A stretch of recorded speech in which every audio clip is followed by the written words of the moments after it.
Magandang hapon, ako po si Benison Estareja.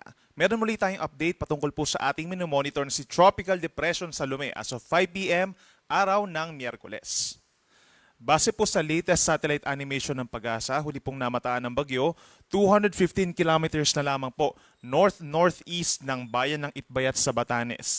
Taglay pa rin itong hangin na 55 kilometers per hour malapit sa gitna at may pagbugso hanggang 70 kilometers per hour. At mabagal pa rin kumikilos west-southwest sa bilis lamang po na 10 kilometers per hour. Sa ngayon po, ay wala pang direct effect itong si Bagyong Salome dito sa may Northern Luzon. Subalit simula po mamayang gabi hanggang bukas, asahan yung malalakas na mga pag-ulan na dito po sa may Batanes at ilang pang parte ng Babuyan Group of Islands. Sa kabilang banda, sa ibang bahagi po ng ating bansa, andyan pa rin yung mga pag-ulan at mga thunderstorms overnight. Yan ay dahil pa rin po sa Intertropical Convergence Zone or ITCZ.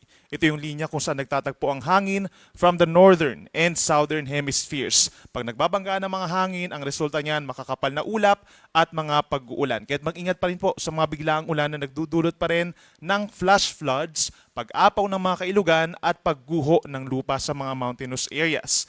The rest of our country, itong mainland Luzon, plus some portions of Visayas, asahan naman yung partly cloudy to cloudy skies ngayong hapon hanggang bukas ng madaling araw at sasamahan pa rin yan ng mga pulupulong ulan na usually nagtatagal po ng 1 hanggang 2 oras. Base din sa ating latest satellite animation, wala tayong namamataan na panibagong cloud clusters na posibleng maging bagyo at susundan itong si Bagyong Salome hanggang matapos ang weekend. Base naman po sa latest track ng Pag-asa, inaasahan pa rin hanggang Friday kikilos pa rin ang Bagyong Salome pa southwest or timog kanluran. At malaking factor po dyan yung high pressure area dito sa may mainland China. High pressure, ang daladala po nito ay malamig at tuyong hangin at hinihila pababa ng high pressure itong Bagyong Salome. At pinipigilan din po ang paglakas nito. Usually kasi ang mga bagyo, ang gusto nila mga moist at mainit na hangin, hindi po tulad ng malamig at tuyong hangin. Nakikita po natin mamayang gabi hanggang bukas ng madaling araw, pinakamalapit ito sa may Batanes at posibleng maglandfall dun sa mga isa sa mga isla doon. Samantala, pagsapit po umaga hanggang tanghali, kikilos ang bagyo, malapit dito sa may Babuyan Group of Islands bukas. Then bukas ang hapon hanggang early evening, pinakamalapit ito dito sa may parting Ilocos Norte at posibleng nandun siya sa may coastal waters po ng northwestern portion ng Ilocos Norte. And then afterwards, nasa may West Philippines na po ito pagsapit bukas ng hapon. Then pagsapit naman ng madaling araw ng Friday, dyan na posible maging low pressure area na lamang po itong si Bagyong Salome at lalabas ang ating area of responsibility pa rin as a low pressure area. Malaking factor din po na malaman natin itong tinatawag po na cone of probability. Ito yung area kung saan posible pa rin po tumama yung sentro ng bagyo. So given this cone of probability, posible pa rin po tumama sa kalupaan po ng isla ng Babuyan, mga isla sa Babuyan. Pagsapit po bukas ng tanghali, itong si Bagyong Salome. At pagsapit naman ng hapon, posibleng nasa may coastal waters or maglandfall din po dun sa may tip ng Ilocos Norte ang nasabing bagyo. At the same time, dapat din natin i-consider itong tinatawag na diametro or lawak ng bagyo.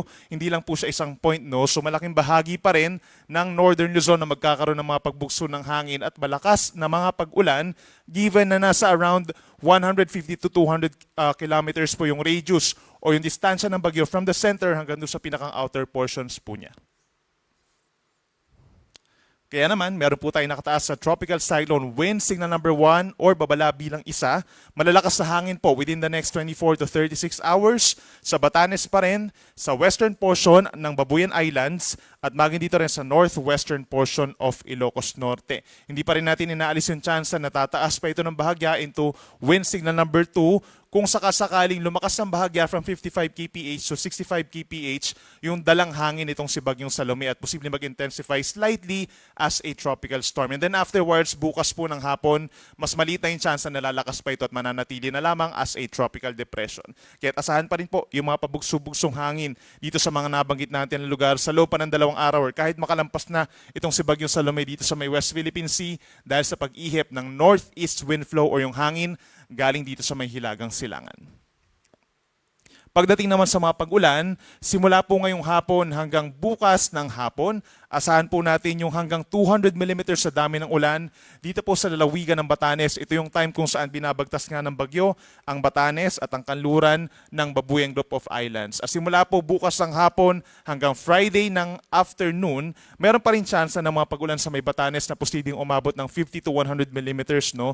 Karamihan po ng mga pag-ulan sa Batanes magaganap po bukas. For the first half, matindi ang mga ulan, mga heavy to intense rains, and then pagsapit po bukas ng hapon at gabi, moderate to heavy na mga pag-ulan. So nandyan yung mga localized na mga flooding in some areas lamang, knowing po na medyo maliit ang Batanes, at dun sa mga bulubundukin na lugar, hindi pa rin natin inaalis yung tsansa na magkakaroon ng mga pagguho ng lupa. At para naman sa taas sa mga pag-alon or gale warning, meron po tayong nakataas na gale warning sa may Batanes and Babuyang Group of Islands hanggang 5.5 meters or nasa halos 2 palapag ng gusaling taas sa mga pag-alon. Delikado po for all types of sea vessels po ang ganyang kataas sa mga pag-alon. At dahil nga meron rin pong wind signal doon, ay most likely pagbabawalan na po na pumalaot ang all types of sea vessels. Makipag-coordinate din sa inyong mga Coast Guard dahil posible rin, somewhere dito sa may Northern Luzon, medyo maalo na rin po at makipag-ugnayan lamang din for possible sea travel suspensions sa susunod na 24 oras or hanggang bukas. Para naman sa mga nagtatanong kung ano nga ba magiging lagay ng panahon sa kanilang lugar by tomorrow, bukod dun sa mga may rains with gusty winds dito sa may Northern Luzon, kabilang ng Batanes, Babuyang Group of Islands, and Ilocos Norte, asahan din yung cloudy skies bukas at meron din kalat-kalat ng mga pag-ulan, hindi siya tuloy-tuloy, dito sa may mainland Cagayan, at mga lalawigan ng Apayao, Abra, and Ilocos Sur. Yan po ay dahil pa rin kay Bagyong Salome. Habang natitirang bahagi po ng Luzon, which includes Metro Manila, mananatili pa rin ang fair weather conditions. Ibig sabihin, marami lugar magiging maaraw or partly cloudy ang panahon pagsapit ng umaga hanggang tanghali. Yun nga lang sa tanghali may kainitan pa rin po at malinsangan ng panahon. At sa dakong hapon hanggang sa gabi, may times na nagiging maulap at nagkakaroon muli ng mga thunderstorms. Usually, tinatagal po nito 1 hanggang 2 oras. And may mga pagkakataon din na umaabot ng severe thunderstorms ito kung hanggang 3 oras ang mga pag-ulan. Metro Manila, 25 to 32 degrees bukas. Baguio City, malamig pa rin, 17 to 23 degrees Celsius. Sa ating mga kababayan po sa Palawan, plus malaking bahagi ng Mindanao, magbaon pa rin po ng payong dahil magpapatuloy pa rin ang mga pag-ulan doon dulot po ng Intertropical Convergence Zone or ITCZ.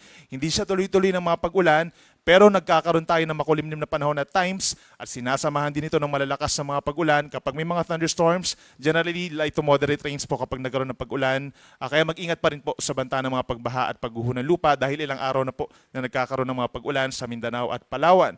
Habang sa Visayas, merong mga tsansa na mapag-ulan as early as morning dito po sa may Antique, Southern Negros Island region, gayon din sa may timog na bahagi ng Bohol and Cebu as well as Southern Leyte. Magbaon din ng payong kung kinakailangan. The rest of Visayas, partly cloudy to cloudy skies at may tsansa pa rin ng mga pulupulong pag-ulan or pagkidlat pagkulog. Sa Palawan, hanggang 30 degrees po ang maximum temperature. Sa may Metro Cebu at Iloilo, hanggang 32 degrees. At sa bandang Mindanao, pinakamainit sa may Davao City hanggang 33 degrees Celsius.